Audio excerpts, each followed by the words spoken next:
कहीं से कहीं राजनीतिक संरक्षण मिलता है। उस राजनीतिक गंदगी जो फैल गई है, इन सब चीजों को, बड़े इन मुद्दों को लेकर जनता के बीच में जाऊंगा, जनता को जगाने का प्रयास करूंगा और ये कोशिश करूंगा कि अब जनता को अपने हाथ में नेतृत्व लेना होगा।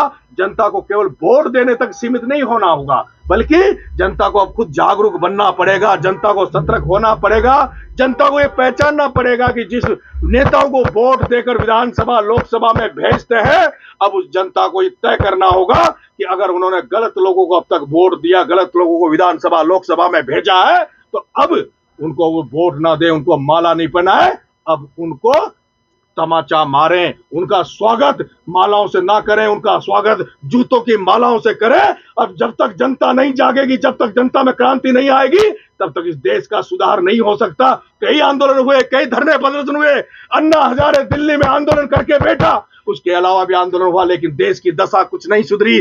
प्रधानमंत्री बदल गए, सब कुछ हो गया, लेकिन फिर भी देश की व्यवस्था नहीं सुधरी। इसलिए जो भगत सिंह ने कहा कि राजनीति को धर्म से अलग रहना चाहिए, धर्मनिरपेक्ष देश रहना चाहिए, समाज नीति इस देश में होनी चाहिए, उस भगत सिंह के मार्ग पर नरेश मीणा निकला है। कितनी सफलता मिलेगी, कितने आशीर्वाद मिलेगा, ये जनता जनार्दन के ऊपर है। लेकिन मैं तो मेरे ईमानदारी से, ईमान के साथ इस जन यात्रा को निकाल रहा हूं। ये जन यात्रा राजस्थान के अंतिम बॉर्डर पर स्थित झालावाड़ जिले की मनोर थाना और छबड़ा जो विधानसभा है, उसके बॉर्डर पे जो स्थित है कामखेड़ा बालाजी, वहां से 21 तारीख को सुबह में 12 बजे चालू करूंगा और ये यात्रा, जन क्रांति यात्रा, वहां से छबड़ा विधानसभा, मनोर थाना से छबड़ा विधानसभा, छबड़ा से अटरूबारा विधानसभा, अटरूबारा से सांगोद विधानसभा, लाडपुरा विधानसभा होती हुई कोटा पहुंचेगी।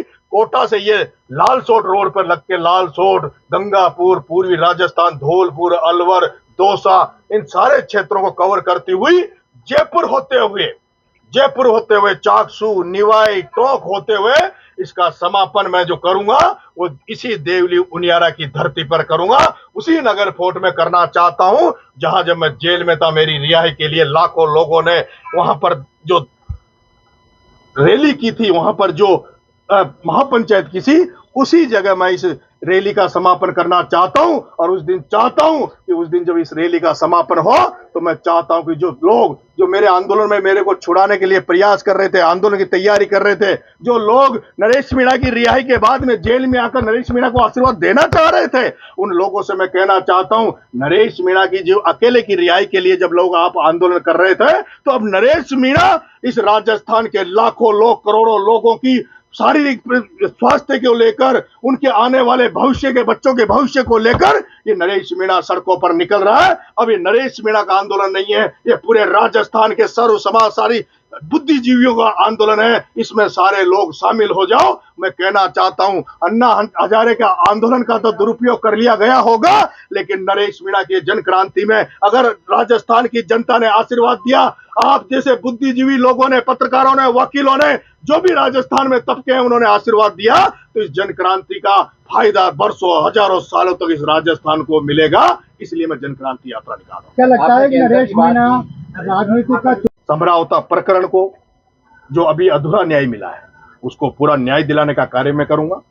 राजस्थान के सभी सरकारी कार्यालयों में जो भ्रष्टाचार व्याप्त है, वो उसको खत्म किया जाए। राजस्थान में ड्रग स्मैक माफियाओं पर कड़ी कार्रवाई हो, कानून बने, मिलावटखोरी बंद हो।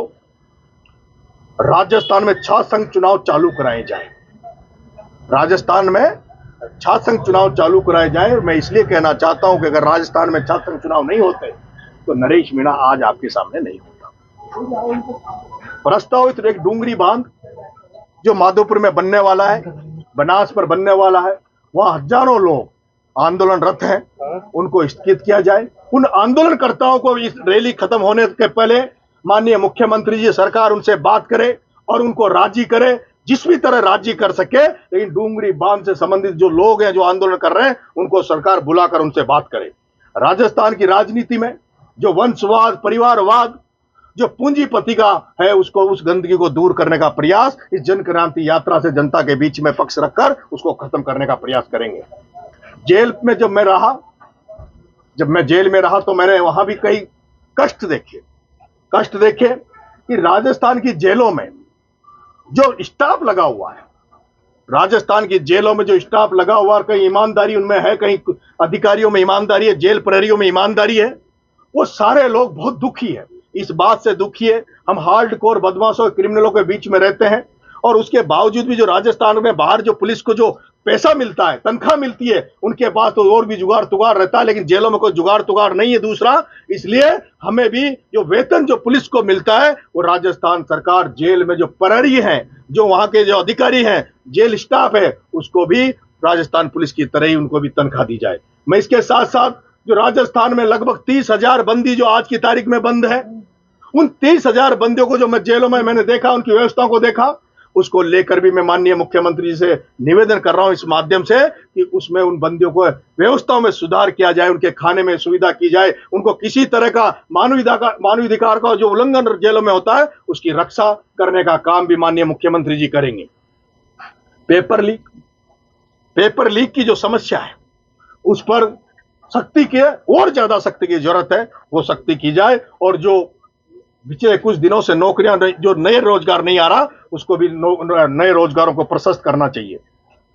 एक मैंने देखा है, मैं देवली में चुनाव लड़ा और मैं आपके छबड़ा में चुनाव लड़ा। मैंने कुछ तबके आज भी ऐसे देखे जहां ST/SC को बाबा साहब भीमराव अंबेडकर के सपने संविधान की वजह से इनको आरक्षण मिल गया। ST/SC के बहुत सारे तबके बहुत आगे निकल गए, लेकिन कुछ तबके आज भी ऐसे हैं जो बहुत पिछड़े हुए हैं। वो गुर्जर आंदोलन में उन जातियों को जोड़ा भी गया, लेकिन आज भी उनकी शैक्षणिक आर्थिक स्थिति बहुत दयनीय है और ये मैं रूबरू हुआ हूं, मैंने देखा है। जो मैं उन जातियों को मैंने बहुत नजदीकी से देखा है। ये जातियां हैं बंजारा समाज, ये जातियां हैं सांसी समाज, सहरिया समाज, कंजर समाज और भील समाज। ये तबके ऐसे हैं, आज आप भी सब पत्रकार साथी सब लोग जानते होंगे, कंजर समाज और सांसी समाज के प्रति हमने गलत धारणा बना रखी है। उनको कोई व्यक्ति अपने दुकानों पे कहीं ऐसी रोजगार देते ही नहीं है, उनके पास जमीन जायदाद है नहीं। अब अगर किसी के पास जमीन जायदाद नहीं है, उनके पास कोई रोजगार नहीं है, तो अपने बच्चों को पालने के लिए क्या करेंगे? और उनके उस कारण से वो अपने बच्चों का पेट पालने के लिए, अपने घर चलाने के लिए वो गलत रास्ते पे जाते हैं। इसलिए मैं निवेदन करूंगा सरकार से कि जो वंचित रह गए, अभी बहुत पीछे रह गए, ये जो लोहार भाई चलते हुए आज भी बैलगाड़ियों में रह के रोडों पे रहते हैं, इन लोहार भाइयों को, इन लोगों को सरकार को स्पेशल एक कैटेगरी बनाकर इनको भी मुख्य धारा में लाना चाहिए। इस तरह की मेरी 11 मांगे हैं, इनको लेकर मैं सड़क पे निकल रहा हूँ। क्या नरेश मीणा अब राजनीतिक चोला छोड़ सामाजिक कार्यकर्ता का चोला पहनना चाह रहे हैं? मैं जिस घर में पैदा हुआ हूं उस घर में कहा गया, मुझे सिखाया गया, पूत सपूत तो क्यों धन संचय, पूत कपूत तो क्यों धन संचय। मैं उसी रास्ते पे हूं, एक पटेल के घर में पैदा हुआ हूं, मैं वो संस्कार जानता हूं। मैंने कभी राजनीति एक जनसेवा का जो माध्यम होता है, इसलिए मैंने राजनीति को चुना था, लेकिन आज राजनीति जनसेवा का माध्यम नहीं बना। आज जो राजनीति में सफेद पोश जो राजनेता बैठे हैं वो उन गुंडों से भी खतरनाक है, जो बंदूक लेकर सड़क पर लोगों को लूटते हैं, लोगों की जेबें काटते हैं। उनसे भी ज्यादा गुंडे से सफेद पोश राजनेता हो गए, जो बजरी के नाम पर बनासों नदियों को खा रहे हैं, जो राजनेता भ्रष्टाचार में लिप्त है, जो राजनेता थानों से बंदियां लेकर थानेदार लगाते हैं, जो राजनेता SDM कार्ड में SDM को पैसा लेके लगाते हैं, जो राजनेता जो विधानसभा विधायक बनकर लोकसभा में पहुंचकर जो राजनेता जो ये दावा करते हैं कि हम गरीब को गणेश मानकर पूजा करेंगे, वो राजनेता आज अपना फंड भी बांटते हैं, तो वो भी कमीशन देकर सरपंच और पंचायतों में फंड बांटते हैं। उसके खिलाफ अब मैंने जन सेवा के आगे निकला हूं। जनता किधर मुझे ले जाएगी ये जनता के ऊपर था। कैंसर की राजस्थान के लिए जो बजरी खनन है, अवैध बजरी खनन, वो कहीं ना कहीं कैंसर की तरह, जिसमें कई सफेद फौज भी शामिल है, उसको किस तरीके मैंने वजात भाई जो मुद्दे उठाए, आप सोचिए मिलावट क्या है। एक टाइम था जब पंजाब से कैंसर की ट्रेनें भर भर के आ रही थी। आज मैं आपको कहना चाहता हूं कि पंजाब की जनता जागी है, नेताओं ने नहीं, सरकारों ने नहीं।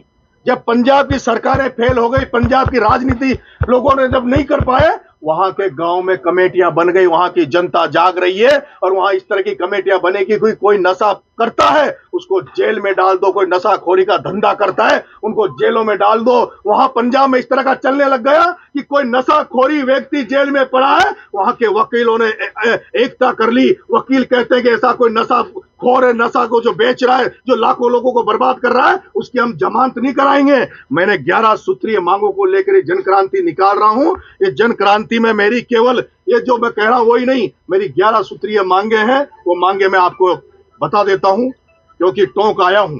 और अभी अभी मैंने ये यात्रा भी जो है ये कोई बहुत प्लानिंग की नहीं की।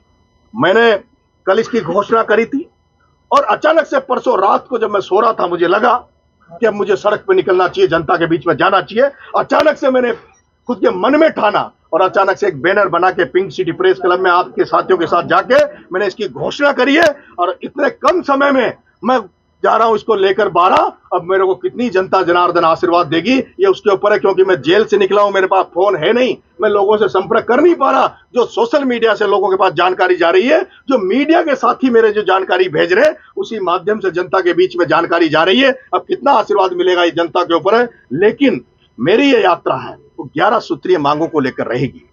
जब यात्रा जब समापन होगा नगर फोर्ट की धरती पर, देवली की धरती पर ये जब यात्रा समाप्त होगी, उसके बाद लाखों लोगों को लेकर वहां से इन मांगों को लेकर मुझे लगता है जब मांगे मैं रख दूंगा, यात्रा खत्म होगी, उसके पहले राजस्थान की सरकार इन मांगों को मान लेगी। अगर नहीं मानती है तो नगर फोर्ट से नरेश मीणा फिर लाखों लोगों को लेकर फिर जयपुर कूच करेगा। एक ऐसी राजस्थान में क्रांति आएगी जो लोग सोच नहीं सकते। कई साथी कह रहे हैं जन क्रांति को लेकर कई सारी बातें राजनीतिक तौर पे कर रहे हैं, कई मेरा आकलन कर रहे हैं। मैं उनसे कहना चाहता हूं जिसने इंकलाब का नारा दे दिया हो, जिसने भगत सिंह को अपना आदर्श मान लिया हो, उसके बारे में छोटा सोचना बंद कर दो। नरेश मीणा उस कुर्बानी को देने के लिए तैयार है जो कुर्बानी